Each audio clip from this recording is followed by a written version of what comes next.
16, je vous salue en Jésus-Christ. J'aimerais partager avec vous un passage de l'évangile de Jean, Jean chapitre 8, versets 2 à 11, et voici ce qu'il y est écrit. Jésus se rendit à la montagne des Oliviers, mais dès le matin, il alla de nouveau dans le temple, et tout le peuple vint à lui. S'étant assis, il les enseignait. Alors les scribes et les pharisiens amenèrent une femme surprise en adultère. Et la plaçant au bon milieu du peuple, ils dirent à Jésus, « Maître, cette femme a été surprise en flagrant délit d'adultère. Moïse, dans la loi, nous a ordonné de lapider de telles femmes. Toi donc, qu'est-ce que tu dis ?» Ils disaient cela pour l'éprouver, afin de pouvoir l'accuser. Mais Jésus s'étant baissé, écrivait avec le doigt sur la terre. Comme il continuait à l'interroger, il se releva et leur dit « Que celui de vous qui est sans péché jette le premier la pierre contre elle. » Et s'étant de nouveau baissé, il écrivit sur la terre. Quand ils entendirent cela, accusés par leur propre conscience, ils se retirèrent, un à un, depuis le plus âgé jusqu'au dernier. Et Jésus resta seul avec la femme, qui était là, au milieu. Alors s'étant relevé et ne voyant plus que la femme, Jésus lui dit, « Femme, où sont ceux qui t'accusaient? Personne ne t'a-t-il condamné ?» Et elle répondit, « Non, Seigneur. » Et Jésus lui dit, « Je ne te condamne pas non plus. Va et ne pêche plus. »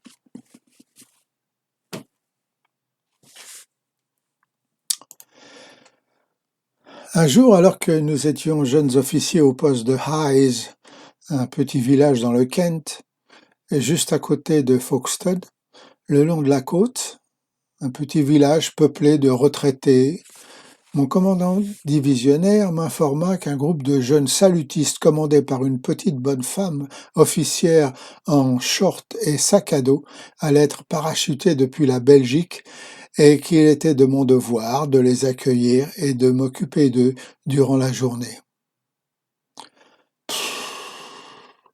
Alors, rendez-vous compte, 12 adolescents, heureux de se retrouver sur une terre inconnue, mais totalement ignorants du danger qu'ils encouraient à envahir ce petit village paisible, seulement troublé par les gazouillis des oiseaux et les pitreries des écureuils, s'ébattant joyeusement dans les parcs.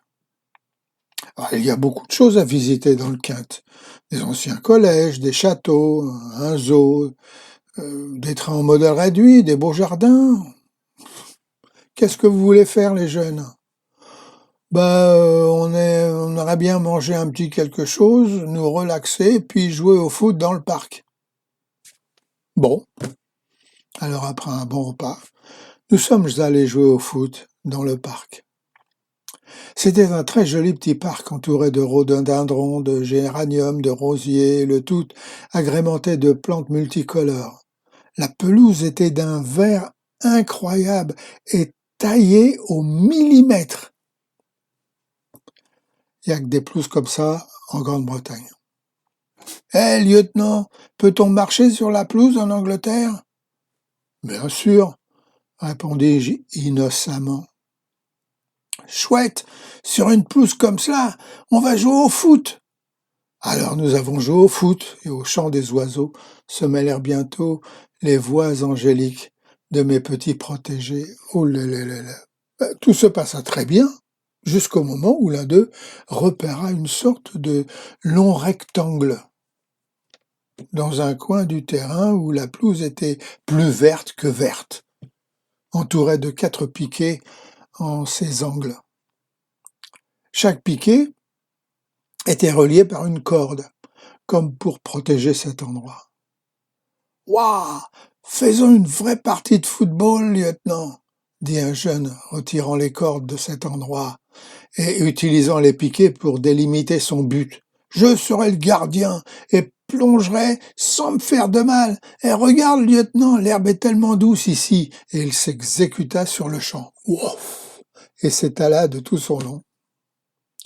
Alors nous avons fait une bonne partie, jusqu'au moment où une imposante dame s'est approchée de nous, le visage rouge de colère, vociférant des mots que, même moi, je ne pouvais pas comprendre. Au bout d'un moment, j'ai réussi à la calmer, ce qu'elle fit en réalisant que nous étions étrangers. Elle essaya de nous expliquer qu'elle était la gardienne du parc et qu'après avoir reçu par téléphone de nombreuses réclamations de gens horrifiés et affolés, elle était venue nous dire que nous devions sortir immédiatement de ce rectangle, que seuls les joueurs de cricket étaient autorisés à fouler pour jouer leur partie de cricket, jeu que seuls les Britanniques comprennent. Je m'empêche de le dire. Ce pauvre rectangle d'une pelouse impeccable était sacré, intouchable, inviolable, consacré au cricket, et maintenant il était piétiné, profané, dévasté par des pieds étrangers. Évidemment, nous prêchâmes l'ignorance que pouvions-nous faire d'autre? Ramassant nos affaires, nous quittâmes ce joli parc sur la pointe des pieds, promettant de ne jamais plus le profaner.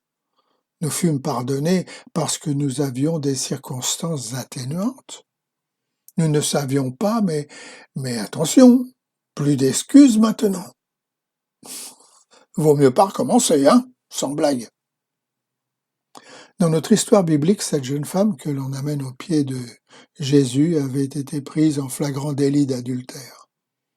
Elle avait commis un terrible péché contre Dieu et contre son mari. Elle avait eu une relation avec un autre homme.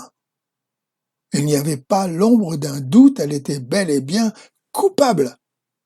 Elle savait que cela était interdit. Pas de recours possible. Elle savait ce qu'allait être sa condamnation. Et il ne lui restait plus que quelques instants à vivre avant d'être confrontée à cette terrible mort, la lapidation.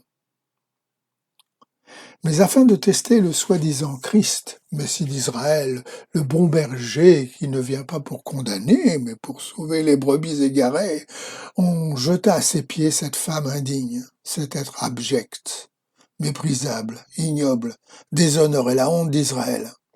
Moïse, qui nous a donné notre loi, écrit de la main même de Dieu, nous ordonne de lapider jusqu'à ce que mort s'en suive un tel déchet humain. Qu'as-tu à dire à cela? Eh oui. Qu'a-t-il à dire à cela, Jésus, le défenseur de l'oppressé, qui n'hésite pas à entrer chez l'oppresseur? Jésus, le soi-disant maître qui se souille en mangeant à la table des publicains. Jésus, l'homme de Dieu, qui converse avec les incroyants. Jésus, le faux frère juif, qui parle avec les hérétiques samaritains. Ouh. Jésus, le prophète, qui s'assied en compagnie des pécheurs. S'il est vraiment le Fils de Dieu, alors il ne peut qu'être d'accord avec le verdict. Cette femme doit mourir. N'a-t-il pas déclaré qu'il n'est pas venu pour abolir la loi, mais au contraire qu'il est venu pour l'accomplir? Et la loi dit clairement que cette femme doit mourir. Le problème, mes amis, est que Christ n'est pas venu pour mettre la loi en vigueur, ni pour la faire respecter, ni pour l'exécuter. C'est la justice de Dieu qui condamne le pécheur. Christ est venu pour satisfaire la loi, pour la combler, pour l'épanouir, pour l'embellir. Le prophète Ésaïe n'a-t-il pas témoigné que l'Éternel est le seul juste? Et Job de confirmer qu'est-ce que l'homme pour être déclaré juste? Il y a trop souvent des juges ou des défenseurs de la loi de Dieu qui ne sont pas aptes à être juges pour Dieu et qui, au nom de Dieu, prennent des décisions sans avoir en eux cette indispensable touche qui, justement, fait partie de la justice de Dieu et embellit sa loi. Et quand je parle de juges et des défenseurs de la loi, je parle souvent de ceux qui vont à l'Église et même qui vont à l'armée du salut, certains d'entre eux. Et oui, ils n'ont pas cette indispensable touche qui justement fait partie de la justice de Dieu et embellit sa loi. Cette touche, c'est ce dernier chiffre fermement inscrit sur le tableau noir du chercheur qui vient de découvrir un remède. C'est ce pinceau effleurant sensiblement la toile afin que soit complétée l'œuvre du maître. C'est l'ultime Alléluia du compositeur, le dernier soupir du poète, la joie du docteur devant son patient guéri, les pleurs d'une mère réalisant les succès de son fils à l'école. Cette touche, mes amis, cette humble touche, c'est l'amour. C'est cette marque indélébile dont Dieu usa lorsqu'il créa notre monde et qui fit s'exclamer l'écrivain, et Dieu vit que tout cela était bon, fait avec amour. Ne dit-il pas par la bouche du prophète Ésaïe, moi l'Éternel, le seul Dieu, je suis celui qui sauve? Amour. Voilà pourquoi Christ proclame, ne jugez pas de peur d'être jugé, car c'est avec le jugement que vous prononcerez que l'on vous jugera et l'on vous mesurera avec la mesure avec laquelle vous mesurerez. Voilà pourquoi Jésus-Christ, l'amour de Dieu incarné, n'est pas venu parmi nous pour condamner le pécheur, mais pour le sauver. La justice de Dieu ne peut être administrée que par un juge juste, et ce juge juste, c'est Dieu lui-même, car Dieu seul est juge. Et de son Fils, il est dit, Dieu n'a pas envoyé son Fils dans le monde pour qu'il juge le monde, mais pour que le monde soit sauvé par lui. Jean 3, 17. Jésus n'est pas opposé à la punition, mais qui sont ces accusateurs?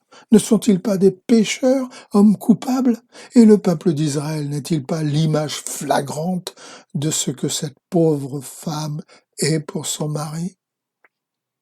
Nous lisons dans la Bible, « Mais toi, Israël, ma servante que j'ai choisie, descendant d'Abraham, mon ami, toi que j'ai sorti du bout du monde, que j'ai appelé depuis les coins les plus retirés, tu es ma servante, c'est moi qui t'ai choisi, et je ne t'ai pas rejeté. N'aie pas peur, car je suis avec toi. Ne sois pas effrayé, car je suis ton Dieu. Je te fortifierai, je t'aiderai, car je suis avec toi. Je te protégerai avec ma main droite triomphante. Tu es si joli, mon amour. » Oh, mes amis, Dieu aimait Israël comme si elle était sa femme, d'un amour dont lui seul est capable. Mais voilà ce qu'il déclare par la bouche du prophète Jérémie. Mais comme une femme est infidèle à son mari, ainsi vous m'avez été infidèle, maison d'Israël. Et le prophète osait d'ajouter, tes péchés t'ont éloigné de moi. Maintenant tu n'es plus ma femme, et je ne suis plus ton mari. Bien sûr qu'elle est coupable, cette femme qui maintenant, tremblante, attend aux pieds de Jésus sa mort certaine et inévitable. Bien sûr qu'elle est coupable, mais avec elle tout le peuple d'Israël et avec eux tous les chrétiens qui flirtent avec le péché, les chrétiens qui proclament « aimer Dieu » mais vivent une vie dominée par la jalousie, l'orgueil, l'égoïsme, l'impatience, un mauvais caractère, la luxure, etc., etc. Ils savent qu'ils ne doivent pas, mais ils continuent à vivre leur vie enchaînés dans le péché, comptant sur le pardon de Dieu. Comment je le sais? J'étais comme cela, moi aussi. De tels chrétiens aiment à juger et condamner ceux qui commettent les mêmes péchés qu'eux. Ah, comment il est facile, mes amis, de traîner comme l'on traîne un coupable, un homme, une femme aux pieds de Jésus, alors que l'on ferait mieux de se traîner soi-même aux pieds du Christ. Luc 18, 9 à 14. Jésus dit encore cette parabole. En vue de certaines personnes, se persuadant qu'elles étaient justes et ne faisant aucun cas des autres. 2 hommes montèrent au temple pour prier. L'un était pharisien et l'autre publicain. Le pharisien, debout, priait ainsi en lui-même. « Ô Dieu, je te rends grâce de ce que je ne suis pas comme le reste des hommes, qui sont ravisseurs, injustes, adultères, ou même comme ce publicain là-bas. Moi, je jeûne 2 fois la semaine et je donne la dîme de tous mes revenus. Attention. » Le publicain se tenait à distance, n'osant même pas lever les yeux au ciel, mais il se frappait la poitrine en disant « Ô Dieu, sois apaisé envers moi, qui suis un pécheur. » Et je vous le dis, dit Jésus à tous ceux qui l'écoutaient, je vous le dis, celui-ci descendit dans sa maison justifié plutôt que l'autre, car quiconque s'élève sera abaissé, et celui qui s'abaisse sera élevé.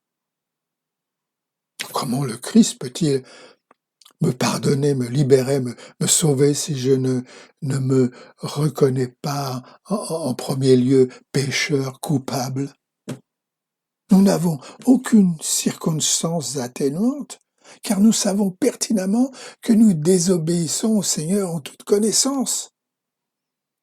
Je n'étais qu'un jeune lieutenant dans l'armée du salut lorsque je réalisais que même pardonné, j'étais encore pécheur. C'était sur moi que ces pierres auraient dû être jetées.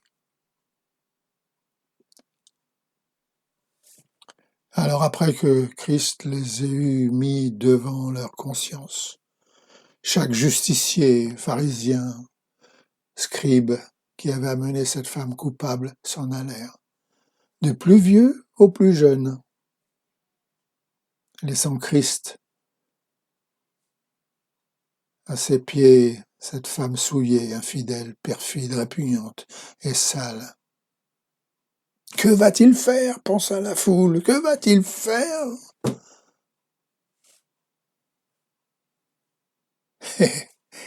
Que va-t-elle faire? Que va-t-elle faire? Elle se sait coupable, malgré les paroles que vient de prononcer ce sauveur inattendu auquel elle doit la vie. Et lui, le Fils de Dieu, le Dieu le Père, lui, le sans péché, lui qui a le droit de lui jeter la première pierre, ne va-t-il pas le faire? La sentence doit être appliquée, la justice doit faire exécuter la loi. La foule reste à distance,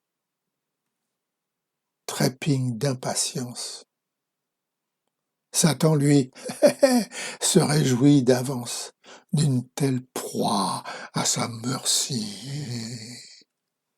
Mais là, mes amis,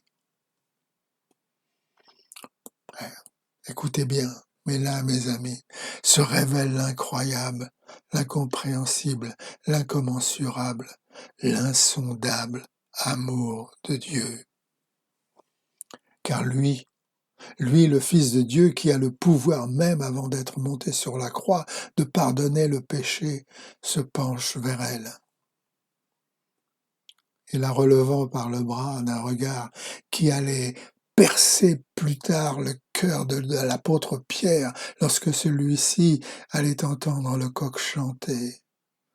Il lui dit, « Moi non plus, je ne te condamne pas. Va et ne pêche plus. » Mais comment cela se peut-il? Pardonner, oui, mais s'en aller et ne plus pécher, c'est impossible. Et puis aller où? Des commentaires bibliques nous apprennent qu'elle se joignait aux disciples. Je le crois.